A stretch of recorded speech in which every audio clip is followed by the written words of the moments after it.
He was very close to me. আল্লাহ তাকে বেহেশত নসিব করুন। বাস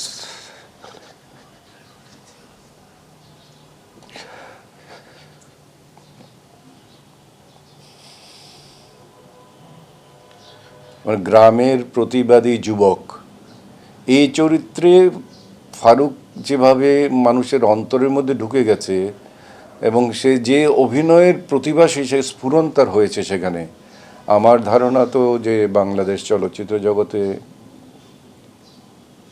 এক আধ যুগ অপেক্ষা করতে হবে আর একটা ফারুককে পেতে হলে। কাজেই এমনি ভালো ছিল। আমাকে 2-3 জন টেলিফোন করেছে, তারপরে আমাদের প্রিন্টিং মিডিয়া থেকে যখন টেলিফোন করেছে তখনও আমি তাকে বলেছি যে তুমি আগে কনফার্ম হও, ওইখানে টেলিফোন করো, রিসেপশনে জিজ্ঞেস করো, তারা যদি বলে তখন তুমি আমার কাছে আসো, বলো। তো তখন সে টেলিফোন করে তারপরে আবার আমাকে টেলিফোন করলে বলে যে পারে আমরা কথা বলেছি, দিস ইজ ট্রু। তো ট্রুটা যখন বললো তখন তো আসলে বলা যেতে পারে যে এটা বিনা মেঘে বজ্রপাত, এটা তো বলা যাবে না, কিন্তু কারণ অনেক দিন পর্যন্ত Farooq is fighting for his life এবং তার স্ত্রীও একসময় বলেছিল যে আমি যদি ফিরি দেশে তাহলে ফারুককে জীবিত নিয়েই ফিরবো।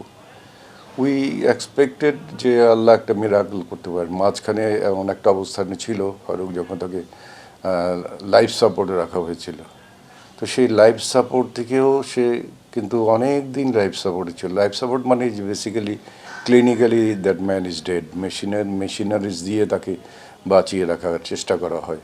তার কোনো জিনিসই অঙ্গ প্রত্যঙ্গ, হার্ট, কোনো কিছুই কাজ করে না তখন।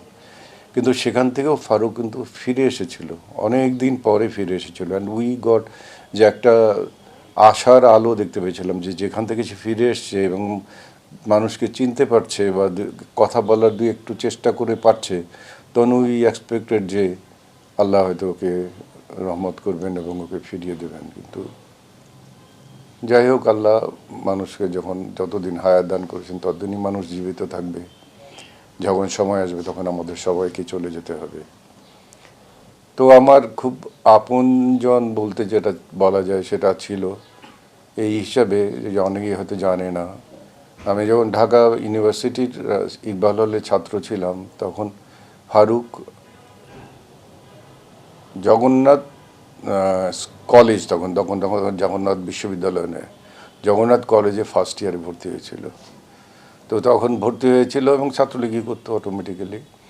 তো আমরা যখন সেন্ট্রাল থেকে যারা যেতাম জগন্নাথ কলেজে, আর Jagannath college was our one of that main base.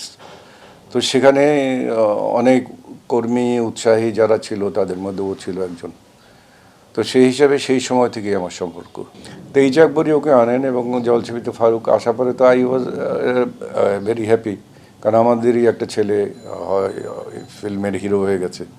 এর পরবর্তী পর্যায়ে ফারুক যখন চলে আসলো চলচ্চিত্র জগতে চলে আসলো এবং হোল হার্টেডলি চলচ্চিত্র জগতের সাথে সম্পৃক্ত হয়ে গেল। এবং যে কোনো কারণে হোক, সবাই জানে আমিও চলচ্চিত্র জগতের সাথে প্রচণ্ড রকম সম্পৃক্ত হয়ে গেলাম।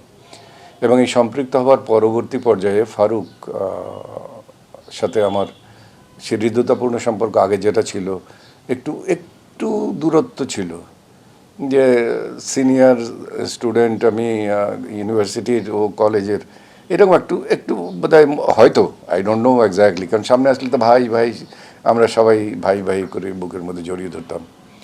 তো এইখানে আসার পরে I became almost like a colleague আর ছোটো ভাইয়ের মতো। যদিও সে জীবনের শেষ দিন পর্যন্ত আমাকে পারভেজ ভাই বলে ডেকেছে, সেখানে কোনো রকম পারভেজ ভাইও বলতো না, ও বলতো বড় ভাই বলতো। এবং ওর পরবর্তী পর্যায়ে ও একটা ছবি করে, তো ছবিটার নামই ছিল মিয়া ভাই। এবং সেই ছবিটা করার পরে দেখা গেল যে ওই ছবিটা এমনই মানুষের মনের মধ্যে লাগলো গিয়ে যে চলচ্চিত্র জগতের লোকজনেরাও আজকে তাকে ফারুকের চেয়ে বরঞ্চ মিয়া ভাই বললে চেনে অনেক বেশি।